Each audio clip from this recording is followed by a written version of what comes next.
Good morning there. You're watching QTV this morning, and I am Jenna Bosonko. And it's the end of the week. We are wrapping up everything. And joining me in the studio to wrap up the week is my amazing co-host, Ibrahima Balde, as well as our newspaper review guest, Mr. Mamadou Mbouch. Welcome to the show, gentlemen. Yeah, it's good to be back here, Jenna. Why not the program? Wow, So what have you been doing? Where were you? Welcome back. Di Dorwar, comme ñep rek di liggéey QTV. No, liggéey na. Man doo ma dugal. No, liggéey sa doole la. Wow. You know, so we are proud. So Mr. Mbouch, naka la? ñoo fa doon toog man maa fa doon toog. Wow. ñoo doon warm seat bi de. ñoo doon warm seat bi. Wow. So yeah, absolutely. This week moom I've been regular, sort of foog naa every day la. ci week bi yëpp ñoo ko def. Absolutely. So now this is the last day of the week. Yeah. ñu dem chill, relax, refresh. Recharge. This morning sa dafa war a ñëwaat Fridays. Kañ la fi di hey. Suggest ko mu ñëw. Hey. This morning musta am Fridays. Because viewers yi ñu ne ñoom this morning doyut leen. Kañ la this morning daan am Friday. Ma ne fooguloo dafa war di ñëw Friday. Doy na lu ëpp a tuuru. Bàyyi leen ñu nama ko. Waaye jéena ba loo maa tuuti. Déedéet dama laa dog parce que yaa ngi fee bëgg a indi loo xamante ne xëju fi. Lu ëpp a tuuru. Monday ba Thursday ñu may leen ko nu mu waree. waaw ba mu neex. ok ñu ñëwaati Monday incha allah. depuis Friday night ba Saturday ba Sunday ngeen seetaan entertainment. mu jeex su ko defee mu balance. mu saf nañ strike a balance. waaw nan nooy rek doo xam suma view. yooyu duñ ko dee waxtaanee fii suñ paree dem amee meeting. waruñ ko fi waxee di waaye moo ko fi ekkati. non dama bëgg a ñeena wa muy régler programme Friday. man la fi bëgg a teg dafa am lu tax ma wax. man la fi bëgg a teg soo gisee mag muy dogitata. waaw waaye xam nga Mr. Mbodj wax na la ne du ay waxi fii. waaye nañ dem seeti suñ proverb bi. Our proverb today is everything that boils will become quiet again. Everything that boils will become quiet again. And this is from Mali. Absolutely. Are we starting? Everything that boils will become quiet again. Lu tanga. Wow. Yaga dina seda. Okay. True. Exactly that. That's how I see it. Yeah. Anyway, and you can apply it in all sorts of situations, isn't it? Right. In an extremely difficult situation, sometimes nga foog neen sax ne san solution ñëwul. But gradually, things calm down. Well, sometimes for some reason, they resolve themselves. Yeah. With time, they resolve lu nekkam. So moo tax su mbir mi tàngee moytul. Bul foog ne fa la yëpp am. Wow. Especially comme anger management issues. Sometimes nga dégg ko wax ne oh soo meree bul wax. Parce que after yaa ngi mer at that instant, but after changes dina am, calm dina am. And you can always sit and have the right conversations because things will be quiet again, even though it was at boiling point. So, Mrs. Carnes, Gambia High School. Was it Form 4? When you were angry, zip up, close your eyes, and count to 10. Cooling off period. Yeah, cool off. In the heat of the moment, or def you end up regretting it. That's it. Regret.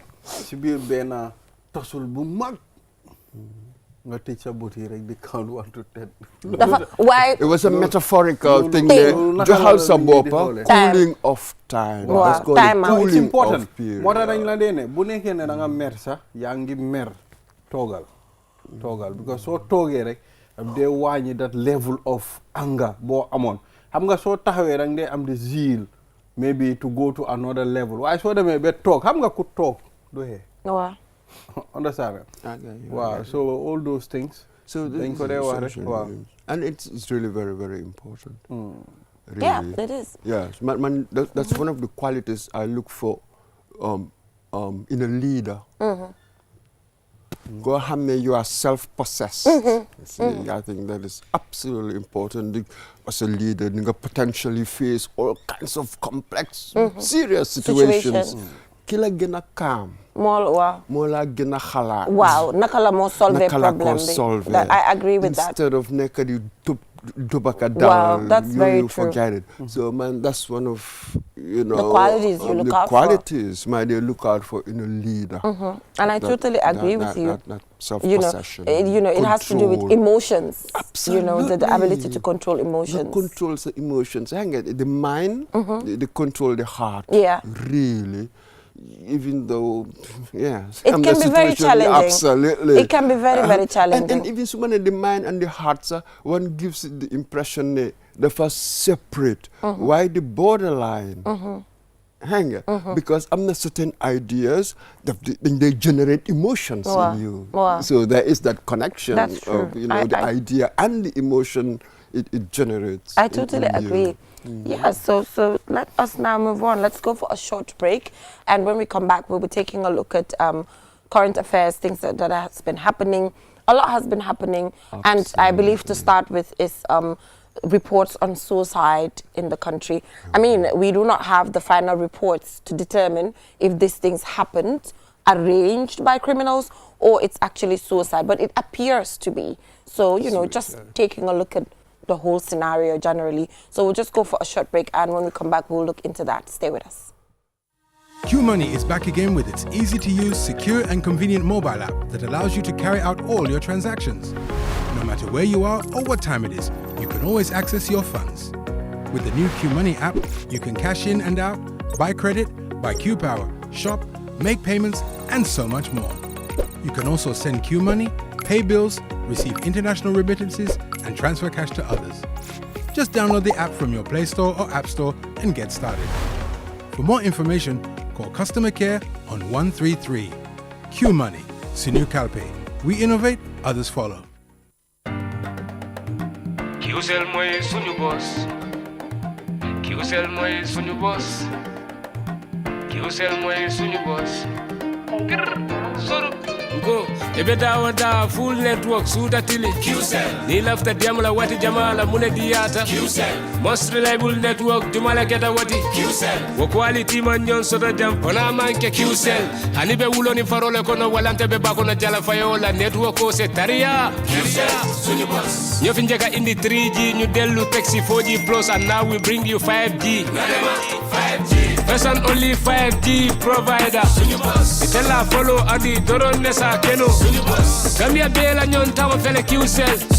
Ko fasunta buka busi QCell. Itella multi milka kukutol nati Gambia. QCell meta lori la kiliano yele imanyina amanda wala itella ka quality dila dadi ma itelle silo wala wodol mume be keno ma. QCell sunyu boss. QCell sunyu boss. QCell sunyu boss. QCell sunyu boss. Connect solo be bambandi QCell sunyu boss. QCell most innovative QCell sunyu boss.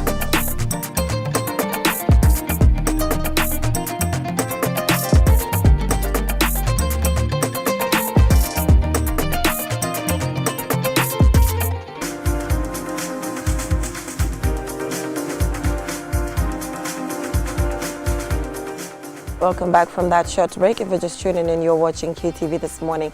So, gentlemen, like I mentioned, to start with, we've seen a lot of incidences, reports on suicide, suspected suicide, because we do not have the final reports as to determine if it was suicide or not, but it appears.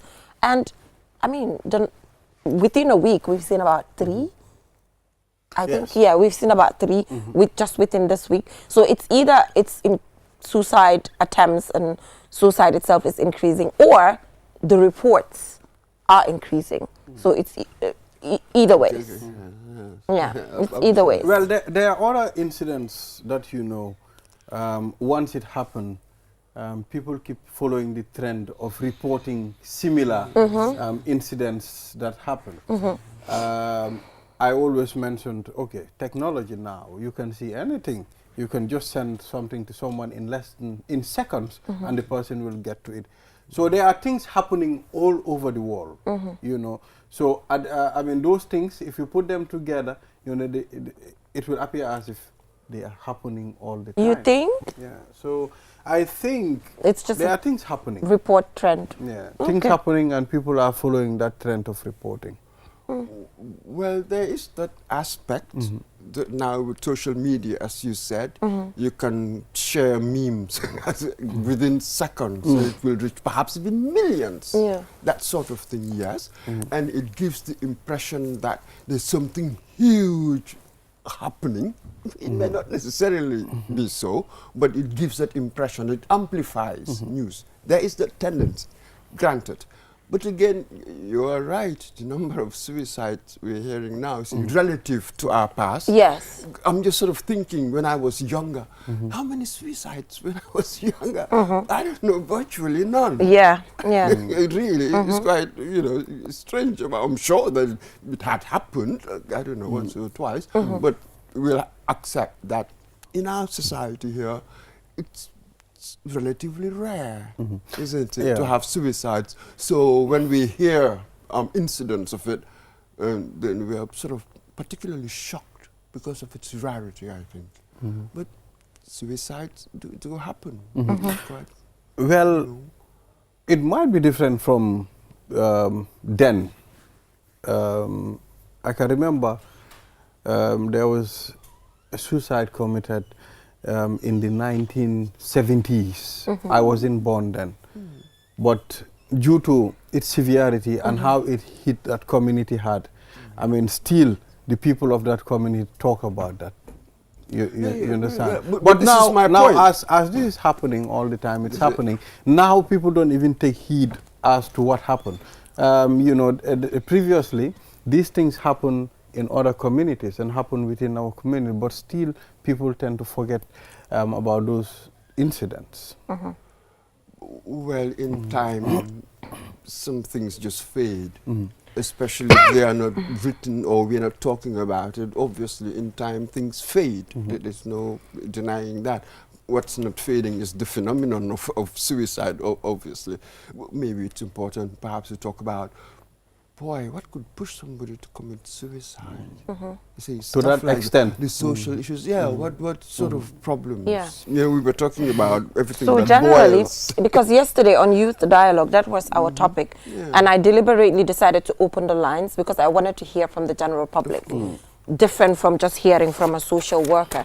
So majority of what the public had to say had to do with, at the level of the homes, at the level of the communities, things that we underestimate, develops into suicidal thoughts. Sometimes nga nekk si kër sa am ku la ne yenang ma def li yenang ma def la li so leen ma bàyyi dinaa xaru ñu ne la ba mel yaa ngi fi de boo ñu dee gënu loo leen you joke about nit ki mun na laa nekk di la wax loolu you joke about it fekk kooku dégg mu ngi am suicidal thoughts at the end of the other time when we talked to the police PRO on telephone. Yeah. I wanted to ask him, okay, you were trying to do your investigations, but do you know there are mental health issues? People are going through a lot when it comes to mental health. So what is the police also going to do, to approach that angle, to make sure, these people are given the attention that is due? Sometimes before you go talking about the problem, I think it's to tackle before it happens. But mental health is something that is definitely affecting a lot of people globally. And the thing is, before Mr. Mboju comment, people don't even believe in it. You talk to Gambians about mental health related matters, depression, bipolar, all of these things. And to them, it does not exist. Man, sometimes I would tell people, I'm prioritizing my mental health. I'm not interested in this. I'm doing this because it's affecting me. Then they're like, send Western ideology, Beanie. It's not a Western ideology. I'm health, I'm feelings, emotions, and you feel. Yes, absolutely. Yes, we do hear the Western. Wow. I call sort of like pre-modern ideas. Send frame, send world view. Wow. These ideas, they're universal. They are the ideas of our time. Yeah. In the past, they didn't. So xamuñ ko so waxuñ ci much. Dunda nañ ko sa way xamuñ won lan la. No, xam nga with technology, xam nga li ñu wone society of they evolve. Wow. Some people say that technology will drive culture. And with that even self-consciousness daf day change. So ni nga gis ne people in the past, because of their conditions, the level of technology, seen self-consciousness dafa utee ak ñun suñ bos. Xam nga modernity, this is modernity. So ni nga gis ne you will always have what I call the conventional view. Xam nga the conventional people, the traditionalists I call them, and the modernist. I'm a modernizer, unashamedly so.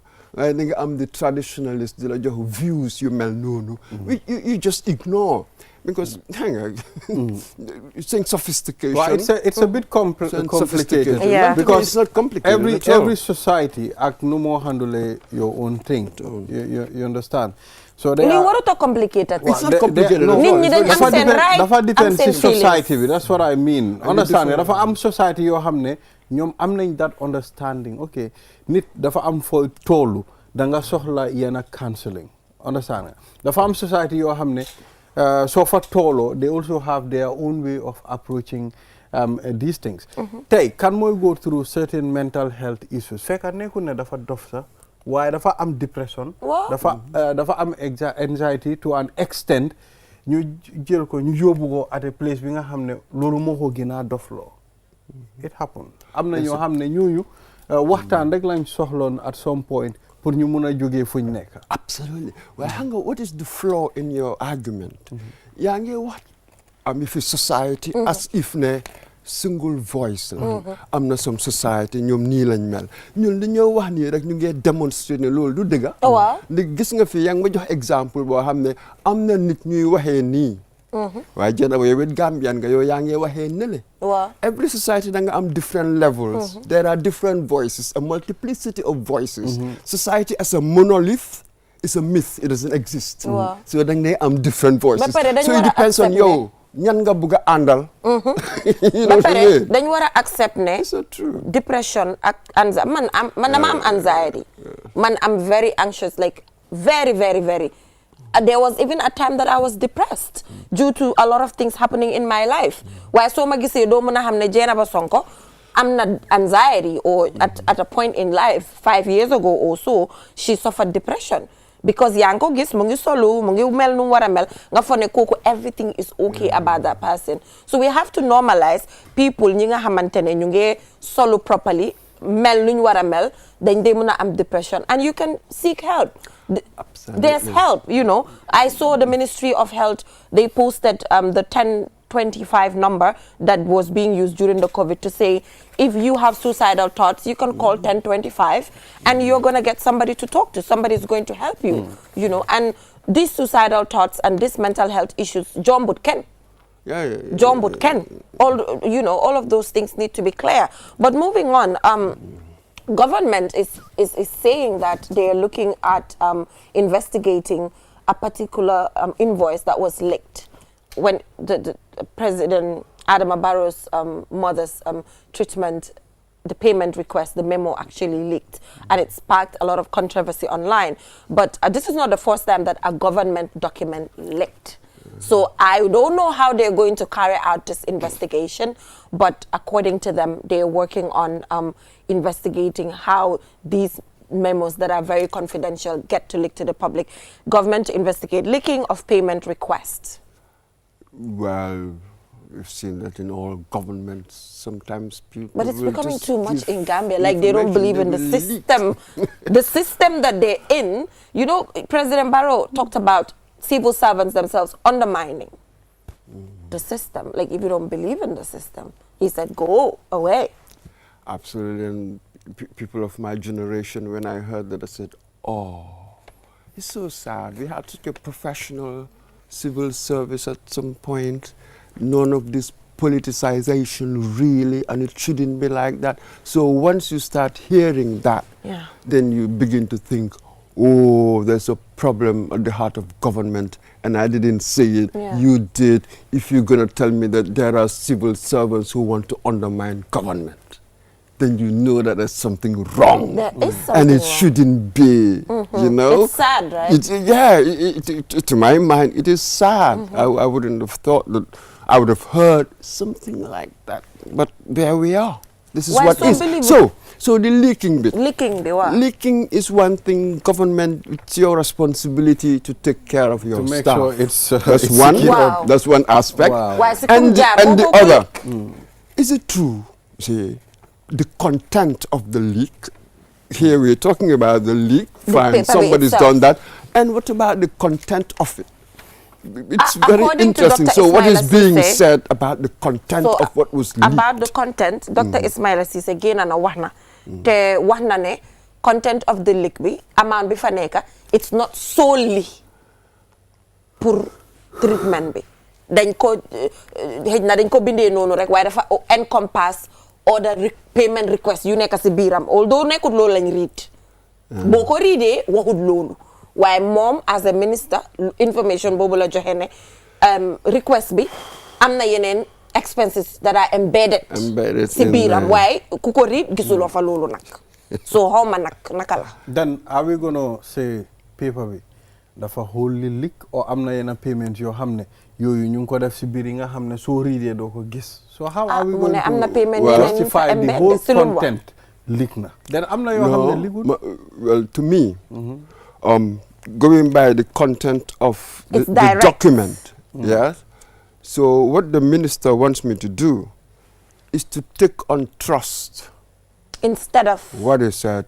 It's not been demonstrated. no You know, you haven't really demonstrated anything.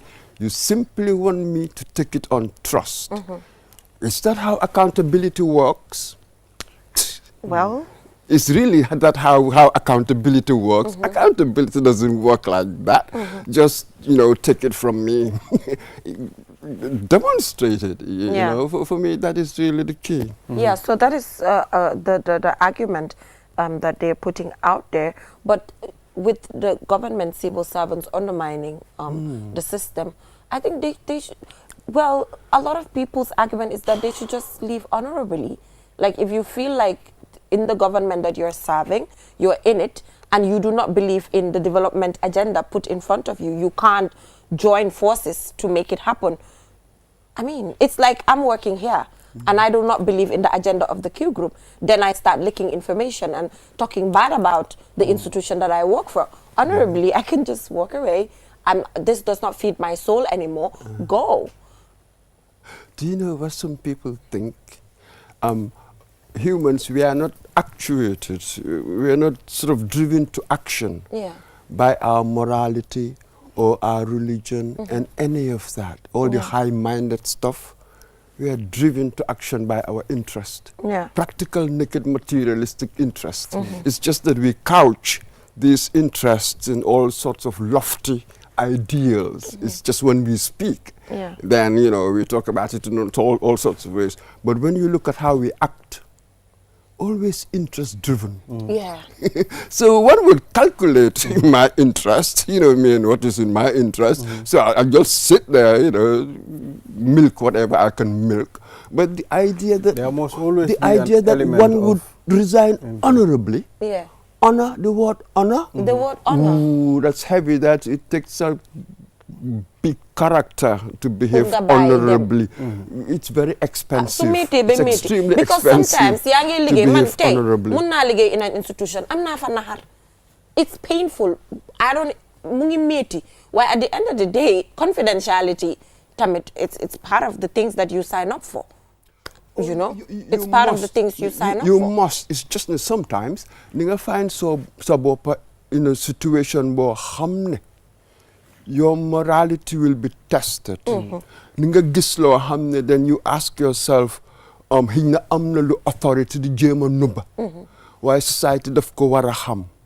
So you might face this moral dilemma. Yeah. Maybe it's a work, confidentiality clause, agreements, na nga noppi. Yeah. Waaye sa moral conscience then lii boo noppee ñaata nit ay loru. wow in instances as such no xaaral ñu qualify loolu Exactly. in instances as such man tey for example man I am always a person ki nga xam ne dama raise flag I have raised When you red need flags to, when I wow. need to I will always su ma gisee injustice liggéey kaay la biti la or anywhere I will raise a red flag boobu we're talking about instances like the raisal a red flag this is waaye ñu it. ngee wax instances yi nga xam ne yow yaa ngi undermine sa intentions are not very genuine. You know, it's about you maybe belonging to party A or B and you're undermining the probably system. dafa am yenn flag yoo xam ne mun nga ko rii si diggante bi. waaw fekk loolu yow sa interest nekku ci. dafa am yenn yoo xam ne comme doomi aadama bi there are a lot of things that you know if you are to do them. You know, especially organization leaking some of their confidential documents. daf dee fekk interest driven moo ko dee tax. That element mu ngi fa. dafa am yenn flag yoo xam ne you have to raise it immediately so happening for future damages. di nga gis ne si future bi du mun a sonal ñeneen ak ñeneen. understand naa boo nekk di wax. waaye dafa am yenn yoo xam ne before you do it da nga ko war a calculate nga wéy ko properly. waaye most of the time daf dee nekk issues yi nga xam ne society generally waaw yow waruloo waax yow loolu xëjut sa gémmiñ like they make you quiet. So which is also a problem.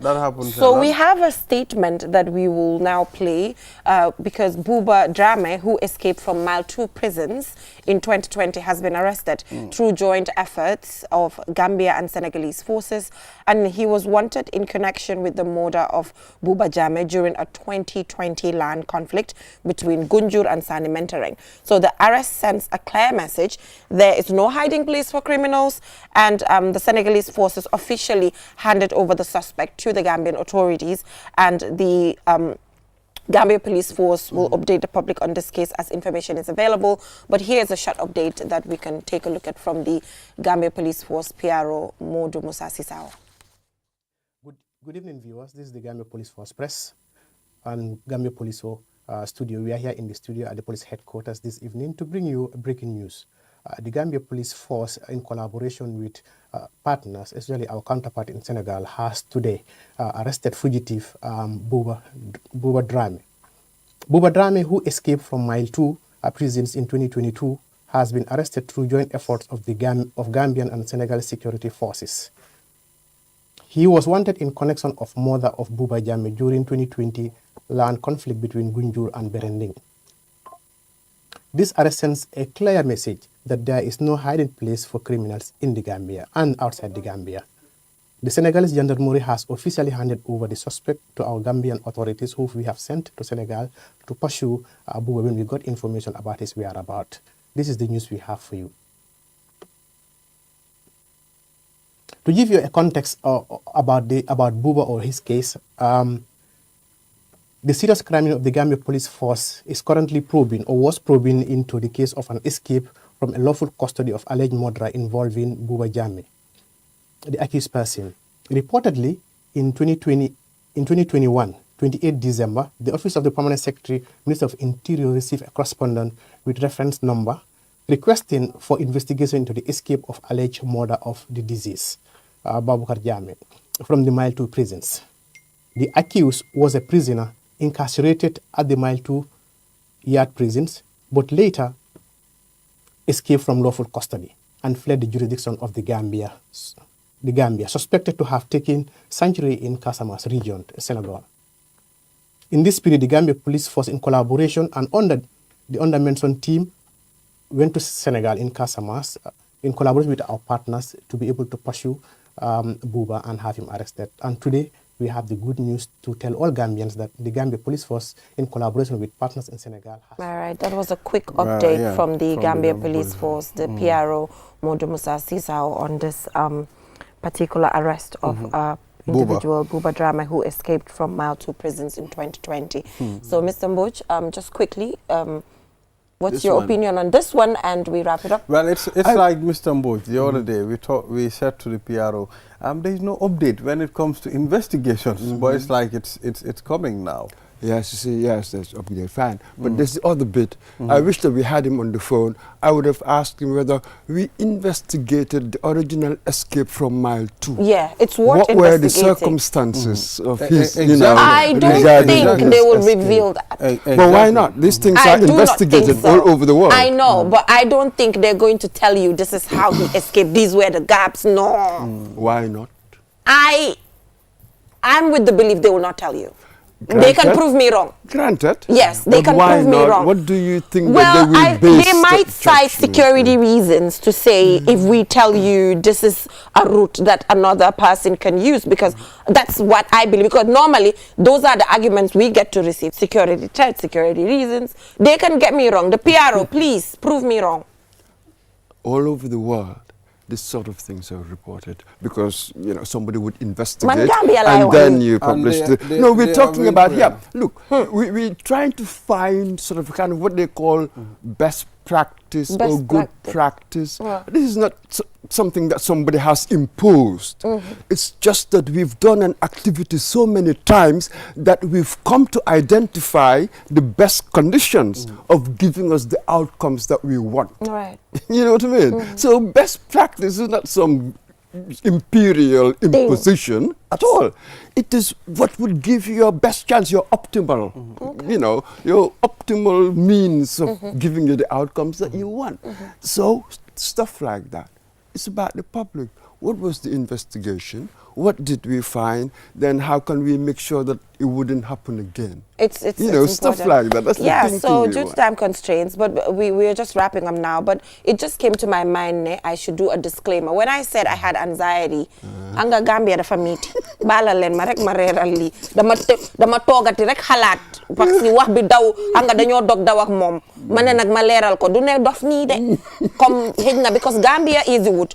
It was just anxiety happens to everybody. You can be anxious, you can be depressed at a point in time. Maybe because you want to see your life somewhere, it's not getting there. I've gone through that. So I just want to make that clear. As a victim of dog daw. When you I'm like a bit of forever, I've been melancholic my whole life. Depression na nak man. Wow, why dama ko leral bala ñu dem ne dafa na fi de. Why let's go for a short break, and when we come back, there's more to everything. na fitora gol no yawi te non kadi no moƴƴi kiwmoni a wawa wadde piiji ɗin fow kala ko wonɗa wattu kala a wawa e hendade mbuuɗi maɗin e o kiwmoni apke song a wawa e nattinde mbuuɗi ma ɗum yaltina soda crédit soda kiw paɓa soda ko falaɗa te non kadi wawa hen yoɓude himɓe e ko heewi iɗa wawi kadi nuldude kiwmoni yoɓa bilji maɗin te non kadi hendoɗa mbuuɗi ko yaasi nulda himɓe kadi mbuuɗi fi nafitoragol ɗum no weeɓi yahu ka play store ma ɗum ka app store fi wawa fuɗɗade fi heɓugol hen ko laaɓi noddu kiwmoni customer care e 133 kiwmoni suñu kalpe minen udditi lawol ngol si woɓɓe jokki kiwmoni e muruntananne koteke anilañi mobile app sone yaringo a lannayata ndun e se kuwol be keno iɓe dawoda wati o wati e se munafanno ila kodola anin kiwmoni lañi mobile app kuto ise kodo dundino ye kodo fintinde ise crédit ko sanno ye kiw power sang ye feŋol sang ndun fanan ise mol jono anin ku jamalu ise kiwmoni kino yela bilol jo ndun fanan bantala banko se kodo kiyeno ise kodo fanan kino do kotenye pour que munafanñinna a download sign play store anin app store ni laftaka kuserengo soto je kiwmoni customer care commandi 133 kiwmoni suñu kalpe ntollenga silo walang dole mol noma kiwmoni delsina ak sen mobile app bu bees bi orna gawna te it mun nga ko jëfandikoo pour def ci loo bëgga foo mun di ne waxtu bu ne mun nga jot sa xaalis ak kiwmoni mobile app bu bees bi mun nga dugal xaalis génnee xaalis jënd si crédit jënd si kiw power jënd loo bëgga ak yu bëri mun nga ci yónnee kiwmoni fay sa bill si jot xaalis bitim réew yónnee xaalis ci noo ko bëggee looy def yomba na downloadal app bi léegi ca play store bu dul loolu app store pour nga door pour am si lu leer koolal kiwmoni customer care si 133 kiwmoni suñu kalpe ñoo xaali yoon wi ñeneen toppa QMoney is back again with its easy-to-use, secure and convenient mobile app that allows you to carry out all your transactions. No matter where you are or what time it is, you can always access your funds. With the new QMoney app, you can cash in and out, buy credit, buy QPower, shop, make payments, and so much more. You can also send QMoney, pay bills, receive international remittances, and transfer cash to others. Just download the app from your Play Store or App Store and get started. For more information, call customer care on 133. QMoney, Sinu Kalpe. We innovate, others follow. Kiusel moy suñu boss. Kiusel moy suñu boss. Kiusel moy suñu boss. Soru Go, ebeda wada full network suta tili. QCell. Ni lafta diamala wati jamala mune diata. QCell. Most reliable network jumala keta wati. QCell. Wo quality man nyon soda jam ona manke QCell. Hanibe wulo ni farole kono walante be bako na jala fayola network ko se taria. QCell. Sunny boss. Nyo finjeka indi 3G new delu taxi 4G plus and now we bring you 5G. Nadema 5G. First and only 5G provider. Itella follow adi doron nesa keno. Gambia bela nyon tawa fele QCell. Ko fasunta buka busi QCell. Itella multi milka kukutol nati Gambia. QCell made lori la kiliano yele imanyina amanda wala itella ka quality dila dadi ma itelle silo wala wodol mume be keno ma. QCell sunny boss. QCell sunny boss. QCell sunny boss. QCell sunny boss. Connection be bambandi QCell sunny boss. QCell most innovative QCell sunny boss.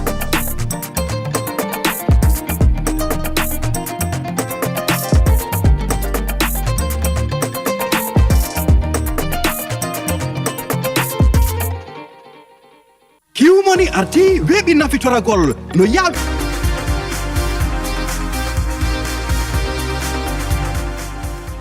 Welcome back from that short break. If you're just tuning in, you're watching QTV this morning, and I am Jenna Bosonko. So today marks 25 years since the April 10th student massacre. And just to give you a brief background on this particular issue, this protest was prompted by the fact that a 13-year-old girl was raped by ununiformed police officer, as well as the killing of a student, a senior secondary school student, by firefighters in the Gambia. So it marks 25 years, and you know, a lot of conversations are re-emerging about us reflecting on the way forward when it comes to these victims. And Fantanka is an organization in the Gambia that has been leading efforts in commemorating April 10th and ensuring that we all get to remember this incident. And there are still individuals who need justice in relation to what happened in April 10, 2000. And I'm joined by representatives from Fantanka, Marlon and Mrs. Da Costa. Thank you so much for joining us on the program.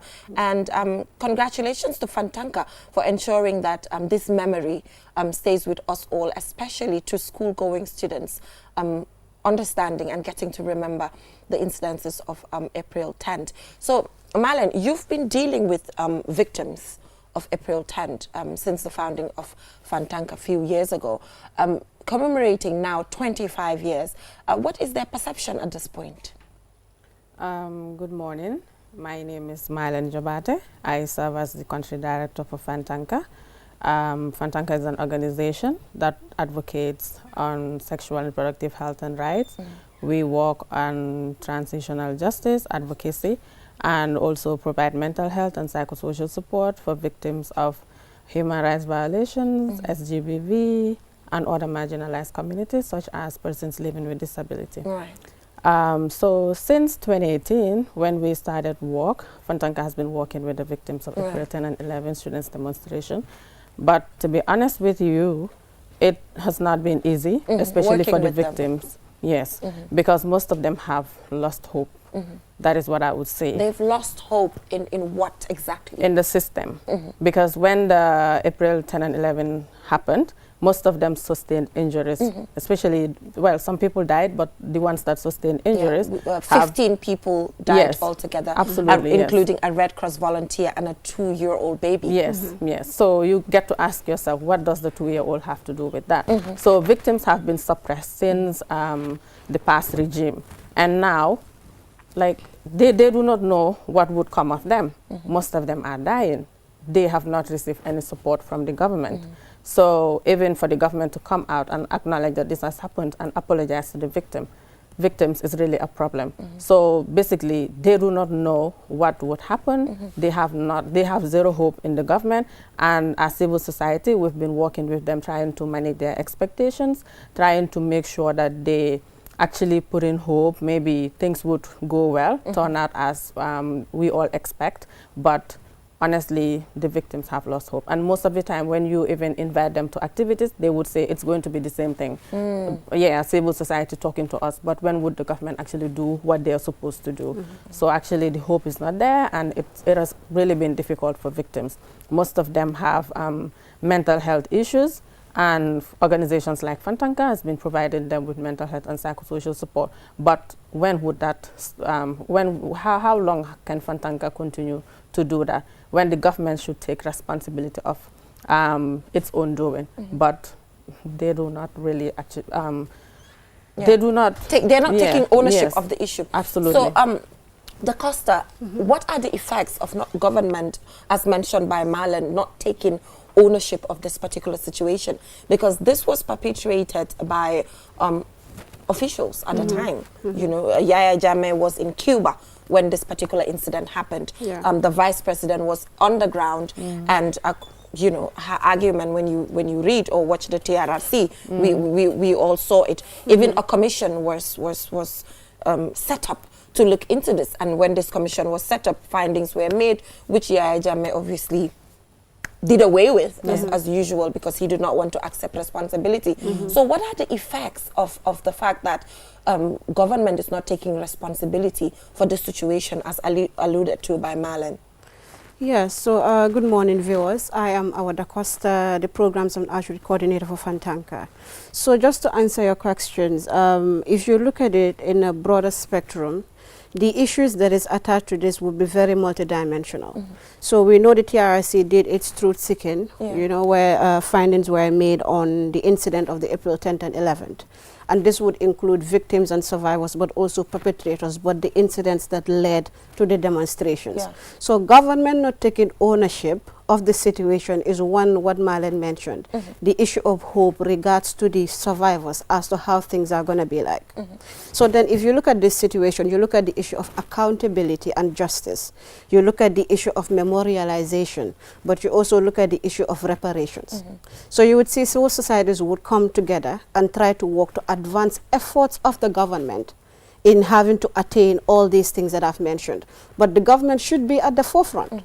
So mostly when civil society call victims, like Marlon rightly mentioned, it's just the same thing. We would come, we talk to them, we try to do what we can. But see, even civil society and the victims and survivors want to see that the government are taking concrete measures, especially towards reparations and also towards justice and accountability. So the government not doing that only means one thing. One, so it only means a few things, I would say. People would lose hope in the system. And then the victims would be left, one, their pains would not be acknowledged. Two, they would not have reparations. And these reparations are a right to every victim. They are not a privilege. But the victims would not have that. And three, when you talk about social cohesion, but also when you talk about reconciliation efforts, if government do not come in the center of this and pull all the way together to make sure we see this a success, then it would be retarded. All our efforts would be retarded. But the reparation aspects is not only limited to the April 10th and 11 victims. I think the reparations applies to all victims of, you know, human rights violations during the Jammeh era. You know, it's slow with everybody. You know, so I know as an organization, your main focus has been these victims, the April 10th, and just generally. But I think the reparations issue is across the board. Well, with regards to reparations, so with the TRRC report, the recommendation that is sent to government, that the government replied with a white paper, each of these themes of the assaults or the issue that happened are being tabled on their own. So for the issue of April 10, 11, like I said, there is an issue of memorialization, reparations, but also justice and accountability. But then why is reparation very important? Why is it seen as priority to victims? So if you look at the April 10, 11, these are students that were made with live ammunitions. Some of this, where we are commemorating it 25 years today, they cannot do what they were supposed to do 25 years ago. They are still sick. Others still have bullets inside their bodies. Their life were cut short. Their education was cut short. So when we say reparations, we have the issue of interim reparations. We are not saying government just come do we know it requires money, it requires effort, it requires support. Limited resources. Yes, the limited resources. But then now we have the medical board, for instance, that victims that need medical support should be able to get medical support. That victim whose education was cut short should be able to meet with a certain form of remedy where they feel use of their own lives and take control and charge of their own situations. So the government victims shouldn't wait for the whole money to be present for them to have access to certain forms of reparations. That is the whole idea and the whole argument. So none of the April 10th victims had access to medical care? No, some of them would. Yeah. Some of them would. Yeah. But there is still deficit and they still need help regarding especially the issue of interim reparations, medical support and psychosocial support. Okay. So we're talking about memorialization, which is very important. I talked about school students. Are you doing like outreaches where schools, you know, get to remember what some people had to go through for them now to be able to have good education, for the Gambia Police Force to actually stick to, you know, the principles of, you know, law and order in the country? Yes, we've actually worked with so many schools in the Gambia, especially Birkamaba, CRR. So we've engaged so many students with regards to the issue of April 10 and 11 students demonstration. And in Birkamaba, we even have a mural, which is a form of memorialization, which actually tells a story of the victims of April 10 and 11. Because like you mentioned, it was triggered by the sexual violence of a 13-year-old girl and the torture of a 15-year-old boy, which led to his death. So we deemed it necessary to actually not focus on the greater Banjul area, but take the advocacy outreach to the rural Gambia, Birkamaba, where the 13-year-old girl came from. So we decided to put in murals, draw their portraits on the wall, Birkamaba school, where the young girl was at. So we drew their pictures there in their hall so that anybody that goes there would be able to know what actually happened in the past and also read the story and know the essence of the what led to the April 10 and 11 students demonstration.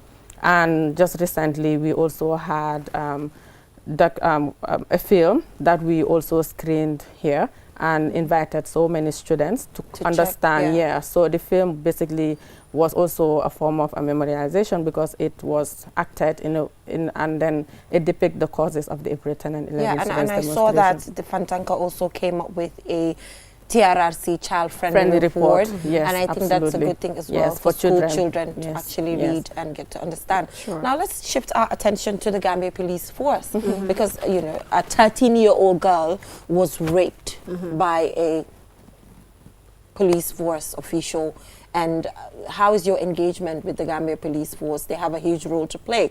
Recently, we saw an incident where a Gambia Police Force official did some sexual, I don't want to go into the, you know, we've talked about this before, but we still see officials that are supposed to protect young people, especially young girls, still engage in activities as such. So do you have capacity building programs where you get to, you know, improve their capacity on sexual and gender-based violence, because it's much needed?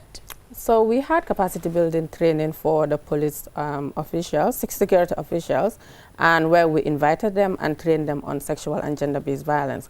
But the constraint we usually face is that when we invite them for such trainings, they actually send maybe their juniors or people that that have nothing to do with these things. So it's important for us to have maybe some of their superiors. When they come, then they would narrow down the training to the other individuals. But when we call for trainings and then they send in junior staff, then they would go back and just then, you know, the information would not disseminate. So you feel like there's limited willingness on their side to learn about these things? Yes, there's limited willingness. And also, when we invited them for the April 10 and 11, we actually expected, for the film screening that we had, we expected them to come and at least maybe take ownership of what happened.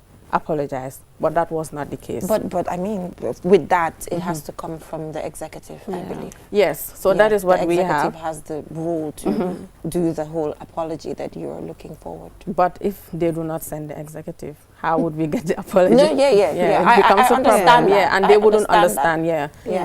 I think we would, from a personal point of view, this is something that we would get to. Like she mentioned, regarding the communication between student and police, this is one key area that the organization is trying to exert its focus on.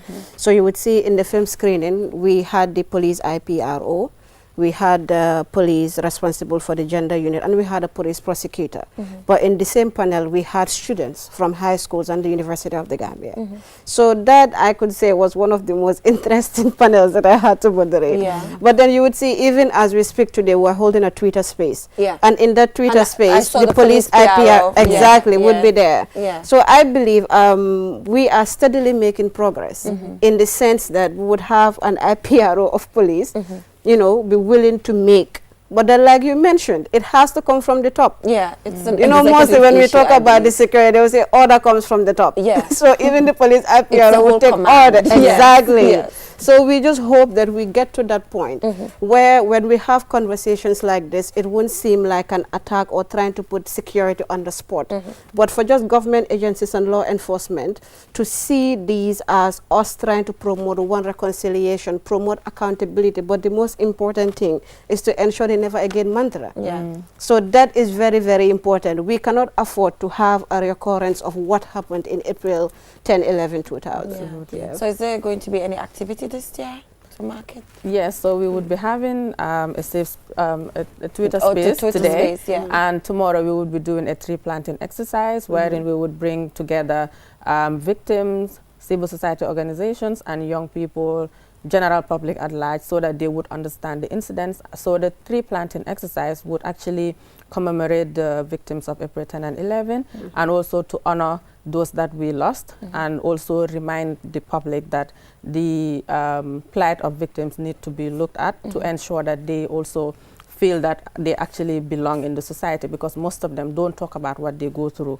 So we had to prepare Binta Mane, who was the victim of sexual violence, to actually stand in public to talk about what she went through. Is this the first time? Actually, we Is were that she's coming out in public to admit this happened and take? So with our engagement, so it was the first time she came out to talk about what happened to her. Yes, so she also acknowledged the fact that it was a difficult moment, and she could have been in better positions had that not happened to her. So it's important to make victims feel that it's important for them to talk about the things that they went through, and also for them to feel safe in the community. So the tree planting exercise would actually have a discussion, and then every victim would be named a tree, so that anybody that goes there would actually know that, okay, this is what happened to this person.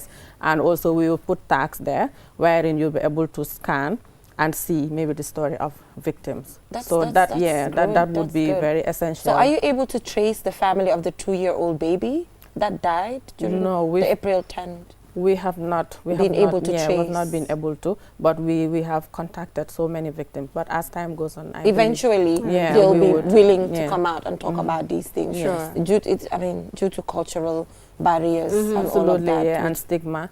Yeah, because Binta Mane would tell us that most of the time when she's going out, they would point fingers at her and say, oh, this is the girl that was raped. So people would laugh at her, make joke about it. But these are the kind of things that affect people. So they would never know what Binta Mane would be going through. But, you know, it's been difficult, very tough. And when this happened to her as well, she was given away in marriage. So, just you can imagine how things happen. When the incident happened in 2000. Yes, so she had to drop out of school due to stigma. And after that, she was sent out for marriage. So it was it has been difficult for her. It must have been really challenging for her. Absolutely. I think the story really needs to stand out. Absolutely, you know, for us. And before you guys came in, we were talking about suicide. You know, people having suicidal thoughts, and the fact that it's not respected. Mental health issues generally are not respected in the Gambia.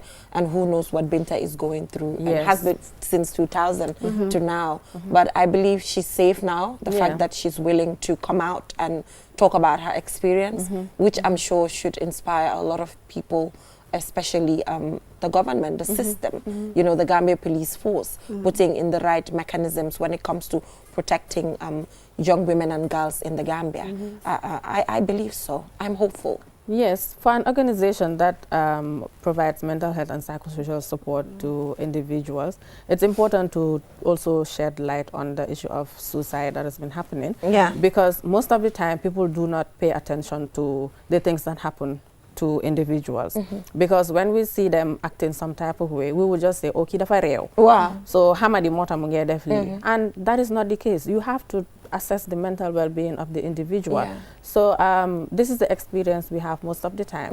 Dang de gis nit mu ngi go through something lo xamne you could stop the early stage bi, but you will not until mu escalate, and then you send them to tanka. So at the end of the day, all of these things, if they want to make issues in society that we need to look into. So it has been really challenging. When I talked about the fact that I have anxiety, you know, she has because you know, people don't even take their time to read about these things to understand that, you know, it's a daily routine. You know, Pap Sheikh Jallow of TFM, you know, she's one of the most influential media persons in Senegal. You know, he had to come out to say he was literally almost mad going on the streets, you know, due to societal pressures and all of that. So on a daily basis, we go through these things, and how we look, how we appear does not really determine our emotions. And people need to understand that, but it's so hard. No, but that is it. But I would just, you know, take it directly on the side of the victims, Mostly when we work with victims, we don't include a component of trauma-informed care. And that is something that is key. So we bring victims, you open their wounds and you allow them go home in that state. That is something that is, one, dangerous to their physical well-being, but also to their mental well-being. So mostly when you also deal with victims, and probably they act in a way and you're like, oh, the person is angry, the person is this, the person. If you look at what they go through, it's justifiable. Because one, they are frustrated, nothing is happening. And two, I cannot have someone do something to me and I am seeing them, they are free, they are walking the streets. Or I cannot have enablers of the former regime who had a part of responsibility in what happened to me, seeing them in high echelons of government. That too is something that we should look into. So because right now we have at the Ministry of Justice, we have the post-TRC unit. So we are just urging them to take mental health and psychosocial support for victims a key priority, because it's important. Thank you so much, Marlon and Da Costa, for coming on the show, and we wish you good luck commemorating April 10th and 11th. And I would definitely like to visit the site where you will be conducting the tree planting to further read about the stories of these individuals, because we always have to remind ourselves, because each person has a role to play when it comes to accountability and justice in the Gambia. Thank you so much for joining us. So we will just go for a short break, and when we come back, we'll be taking a look at air pollution in the Gambia and what efforts a local organization in the Gambia is putting in place to ensure that the narrative changes. We will be right back. Kiwmoni arti webi na fitoragol no yawi te non kadi no moƴƴi kiwmoni a wawa wadde piiji ɗin fow kala ko wonɗa wattu kala a wawa hendade mbuuɗi maɗin e o kiwmoni app kesong a wawa nattinde mbuuɗi ma ɗum yaltina soda credit soda kiw power soda ko falaɗa te non kadi wawa hen yoɓude himɓe e ko heewi ida wawi kadi nuldude kiwmoni yoɓa bilji maɗin te non kadi hendoɗa mbuuɗi ko yaasi nulda himɓe kadi mbuuɗi fi nafitoragol ɗum no weeɓi yahu ka play store ma ɗum ka app store fi wawa fuɗɗade fi heɓugol hen ko laaɓi noddu kiwmoni customer care e 133 kiwmoni suñu kalpe minen udditi lawol ngol si woɓɓe jokki kiwmoni e muruntananne koteke anilañi mobile app sone yaringo a lannayata ndun e se kuwol be keno iɓe dawoda wati o wati e se munafanno ila kodola anin kiwmoni la ñim mobile app kuto e se kodo dundino ye kodo fintinde e se crédit ko sanno ye kiw power sang ye feŋol sang ndum fanan e se mol jono anin ku jamalu e se kiwmoni kino yela bilol jo ndum fanan bantala banko se kodo kiyeno e se kodo fanan kino do kotenye pour que munafanñina a download sign play store anin app store ni laftaka kusenango soto je kiwmoni customer care commandi 133 kiwmoni suñu kalpe ntollenga silo walang dole mol noma kiwmoni delsina ak sen mobile app bu bees bi orna gawna te it mun nga ko jëfandikoo pour def ci loo bëgga foo mun di ne wattu bu ne mun nga jot sa xaalis ak kiwmoni mobile app bu bees bi mun nga dugal xaalis génnee xaalis jënd si crédit jënd si kiw power jënd loo bëgga ak yu bëri mun nga ci yónnee kiwmoni fay sa bil si jot xaalis bitim réew yónnee xaalis ci noo ko bëggee looy def yomba na downloadal app bi léegi ca Play Store bu dul loolu App Store pour nga door pour am si lu leer koolal Q Money customer care si 133 Q Money suñu kalpe ñoo xaali yoon wi ñeneen toppa. QMoney is back again with its easy-to-use, secure and convenient mobile app that allows you to carry out all your transactions. No matter where you are or what time it is, you can always access your funds. With the new QMoney app, you can cash in and out, buy credit, buy QPower, shop, make payments, and so much more. You can also send QMoney, pay bills, receive international remittances, and transfer cash to others. Just download the app from your Play Store or App Store and get started. For more information, call customer care on 133. Q Money, Sinu Kalpe. We innovate, others follow.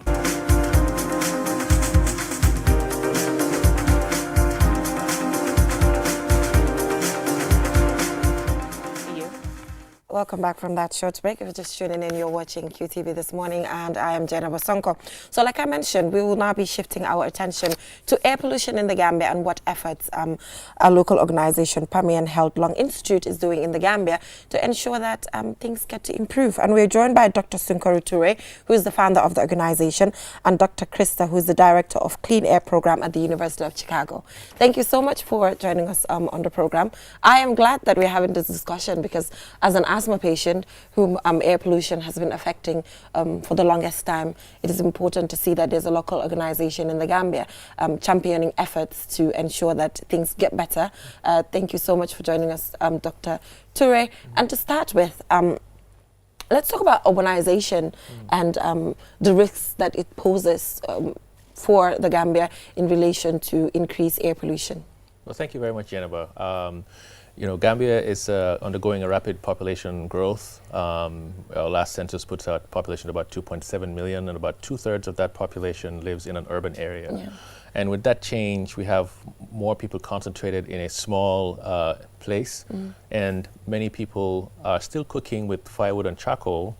And what that does is that it increases the exposure to air pollutants in the environment. And also, as you've noticed, when you commute to work every day, there's a lot of traffic congestion, and that also increases traffic-related air pollution in the Gambia. I want to state that air pollution is now the second leading risk factor for death from non-communicable diseases, surpassing tobacco and unhealthy diet. It kills about 8 million people each year. And in Gambia, women and children are particularly affected by air pollution. It's one of the things that made us very concerned about getting engaged in this effort. Yeah, so urbanization, Doctor, and increase in population, what are some of the effects? Just to reiterate what Dr. Sunkoru said. Yeah, so urbanization, which can create more construction, transportation, burning really of anything can create the kind of pollution we're talking about, particulate matter, basically smoke and dust, and can really affect, when you breathe it in, can affect every single part of your body, every organ, in a negative way. And as Dr. Toure was saying, it truly is one of the biggest public health threats in the world, and I would say is a leading cause of death in the Gambia from what we're seeing from the data that the National Environment Agency in collaboration with Pamian Health are generating. Yeah, so Dr. Toure, Pamian Health has brought about sort of a game changer, I would call it, with the coming of census that you've placed in few locations in the Gambia to monitor air quality. You know, what sort of changes has this brought about? Yeah, so when I finished my training in the United States, I started seeing patients in Gambia, and I started noticing that a lot of women who've never smoked had a lot of respiratory diseases. It was not tuberculosis, and it had to be something they were inhaling. And so I asked myself, what's the quality of air in the Gambia? And at that time, there's no publicly available data. And that's not just unique to Gambia, it's many African countries. So we launched our Clean Air Initiative in 2023, and you were part of that, that process. Since then, we've gone from no publicly available sensors to about 27 sensors across the entire country. 27? 27, Okay. And so Gambia is one of the few countries in Africa that has that density of monitoring across an entire country. And not only that, we also have the first reference monitor, and these are the monitors that governments use to set national standards for air quality. And that puts us among the top countries in Africa in solving that problem of access to air quality data. And we've gotten some very interesting data since we've launched the network. We found out that, for example, the average concentration of particulate matter, that's what we measure for air pollution, it's about 35 micrograms per cubic meter, and that's about 7 times higher than the recommended value of 5 according to the World Health Organization. So more Gambians, all Gambians exposed to polluted air, and that's going to be causing a lot of diseases that we see, especially now with the hypertension, the diabetes, and the cancer, kidney disease, and also mental health issues have been strongly correlated with exposures to particulate matter. So now that we have the data, and this is due credit to the National Environment Agency, Dr. Darabaji as a director was very supportive. You know, we're a Gambian organization, but we're also an American-based organization. I'm a pulmonologist in the U.S. We were able to partner with the NEA in a very strategic way that allowed for us to transfer that technology and that knowledge into the country that has now set the foundation for us to now set interim targets to address the issue of air pollution. But setting the targets, getting the monitors is one thing. But do you think does that political will, because it has to do with the support and the deliberate actions and policies put in place to ensure that, you know, air pollution is taken as a priority? How can we reach there? So on Monday, we're going to be having the second air quality conference it is actually co-sponsored by the National Environment Agency to discuss precisely that. I have to say that so far I have gotten very positive response from the government by allowing us to build the network and to share the data openly. There's data transparency. And with that transparency comes ability for us to take action. And we have to bring in different stakeholders. So for example, if we're going to address air pollution in Gambia, we need to talk about waste burning, right? We need to talk about transitioning our public transportation infrastructure. Yes. And also we have to talk about things like, for example, navigating a just energy transition away from firewood and charcoal. You know, we have to convince people we can't just tell them stop cooking firewood and charcoal without giving them an alternative. So those kinds of decisions require very high level, long-term strategic planning. And on Monday, we'll be bringing together stakeholders from the different sectors, the transport sector, Ministry of Health, the Environment Agency, Energy Ministry, to talk about how can we sit down together and plan a long-term strategy that allows us to really build the infrastructure that we need to reduce air pollution that's associated with our urbanization and population growth.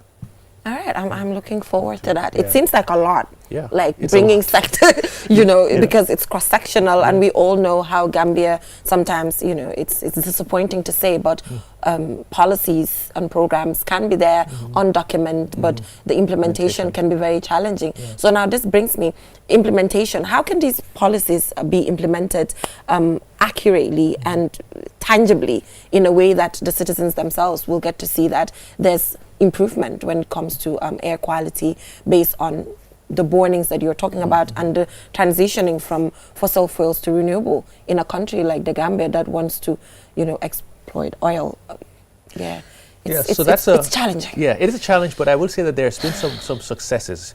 So if you remember the Bakwate dump site, right? Historically, they used to burn a lot of waste there. They've actually reduced the burning of waste at the dump site. We actually have and the KMC, to their credit, allowed us to install an air quality sensor at the dump site. Right at the dump site. And we've seen that the air quality there is actually improved. That's good. Which it tells us that if the national and local governments take action to implement policies that are good for air pollution management, it has a positive effect. Now, for things like, for instance, making households move to liquefied natural gas, the government will really have to put in place some subsidies to make gas more affordable to Gambians. There's going to be a lot of need for public health sensitization on navigating that transition and buying and using gas. Now, liquefied natural gas in and of itself is not exactly the cleanest energy source, but it's better than what we're doing right now. Because cooking with firewood and charcoal requires us to go and cut down trees. We're going to destroy the environment.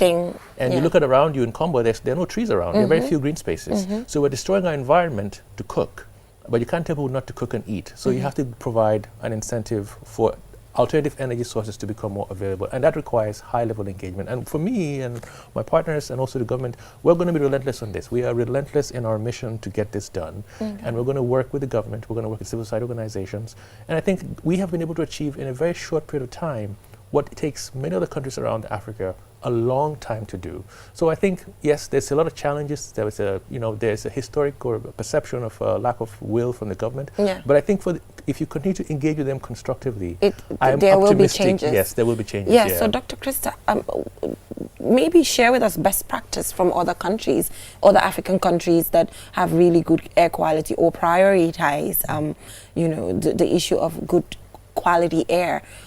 What has been the success story of any African country, for example, that Gambia can emulate, maybe use as a case study? Sure. I would say broadly what we've seen across the world is sort of this trifecta of actions. One is basically what Dr. Torre is talking about, this national clean air plan. Yeah. Of, various sectors, what are they doing? How are they contributing? Many times it's stuff they're already planning to do, but sort of organizing it into a general becomes framework. challenge, the coordination. Yeah, and then the second piece is having national air quality standards specifically for PM 2.5, this most lethal type of air pollution we're talking about. So you have standards that say this is what our benchmark, what we're aiming for, so you have a goal, and then enforcement around those standards.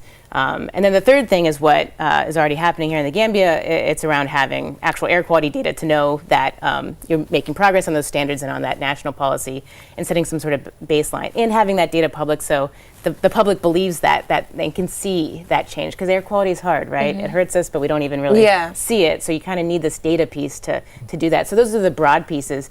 And then across Africa, there have been success stories. For example, there's a nonprofit based in Uganda called AirCo. Okay. They work with many different countries across Africa on air quality monitoring. Yeah. But they've built up a relationship with the Ugandan government, and last year, I believe, they set a national clean air standard. They worked with the government to set a national clean air standard and policies and regulations that helped enforce that. So that's super inspiring. But I'll also say Gambia is in an interesting position because of that trifecta I'd mentioned. Gambia would be the first country in Central and West Africa to have a national clean air policy monitoring data that's open to the public and standards. So I think Gambia is interestingly situated good to know in this. then. That's good to know. But then, Dr. Sunkore, before you came in, air pollution was not kind of a topic among healthcare professionals in the Gambia, to be honest. So are you putting up, I know there's already an existing organization,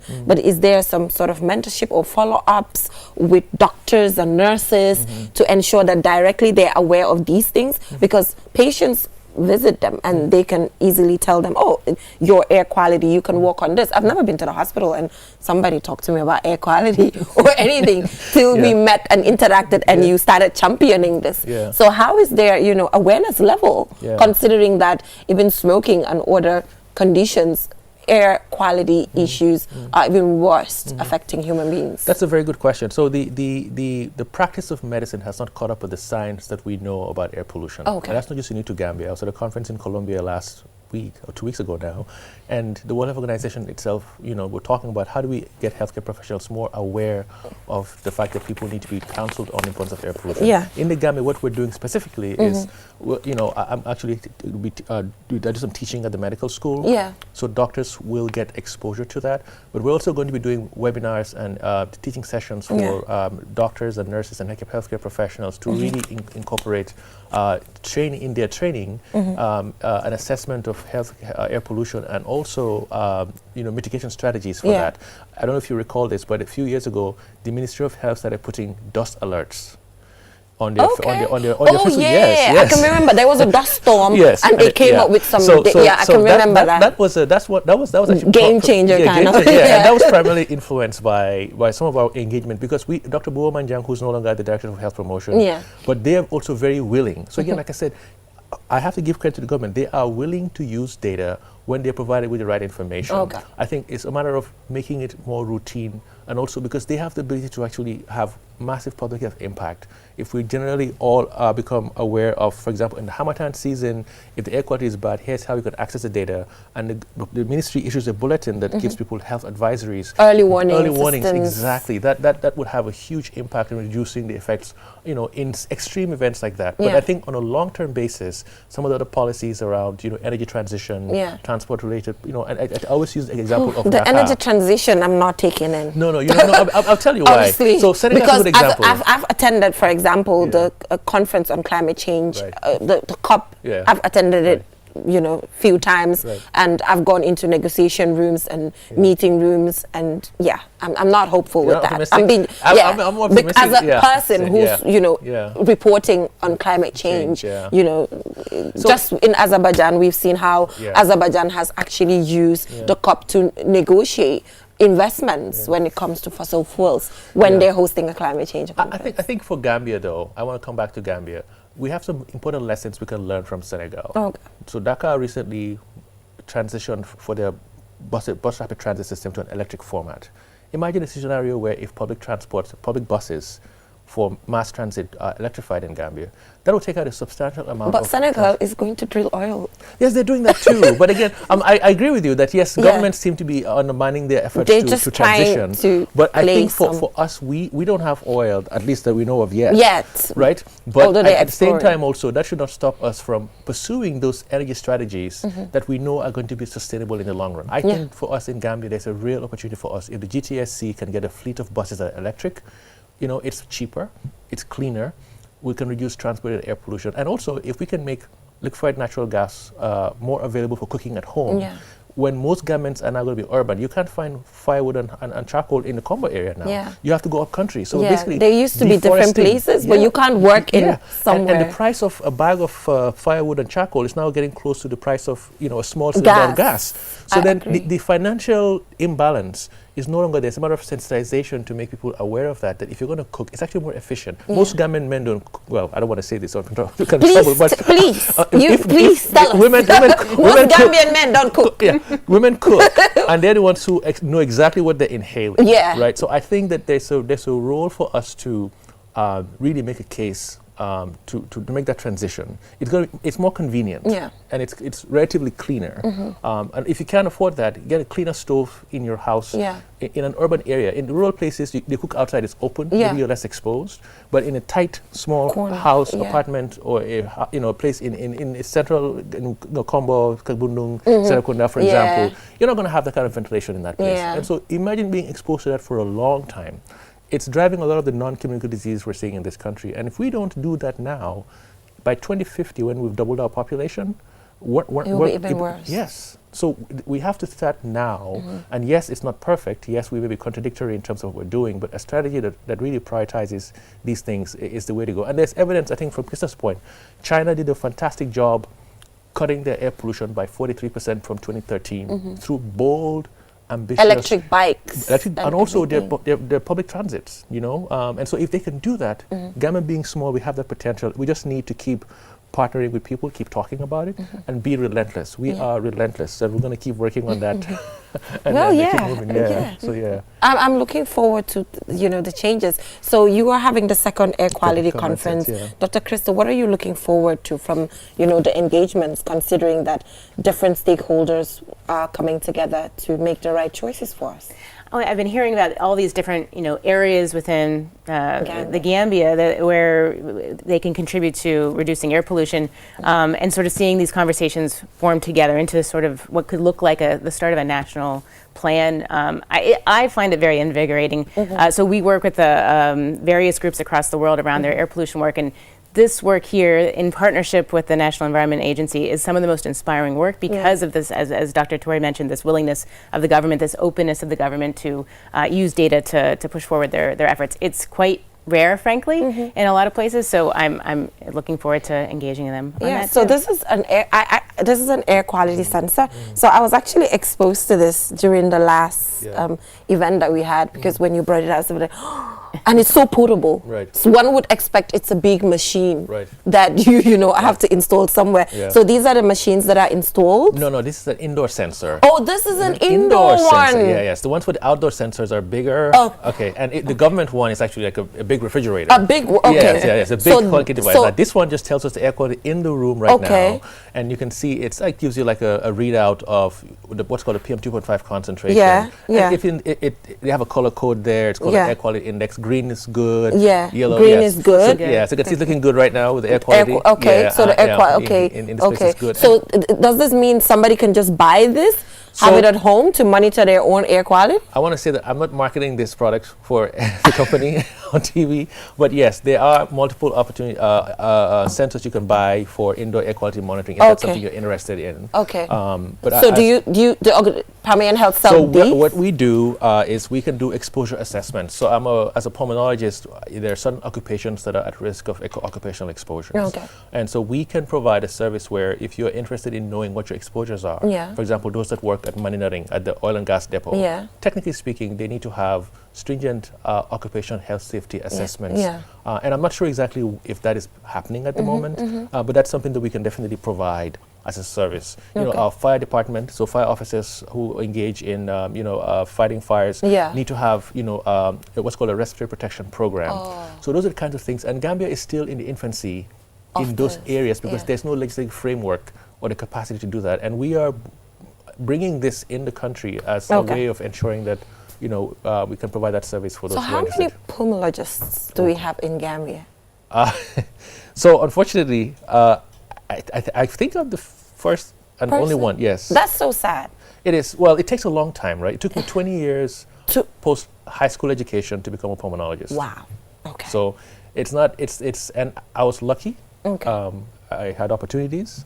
But one of the things that we are keen to do in Gambia as an institute is to provide local training. So we're going to be launching our simulation lab, and it's a pitch out there at the Brusubi. Okay. And I've always made my services and my expertise available to the government as far as training and mentorship, which I do all the time among our physician colleagues. So at least, because it's just with Dr. John Jabang as well, who's the only, who used to be the only neurosurgeon, and it used to be so hectic for him. Just now that they're organizing local trainings. So I think local expertise can also work to put things together. So I'm afraid that is all we have time for. Thank you. So good luck with the second Air Quality Conference. And I hope that when these officials meet, they get to, pour out their hearts and make the right choices.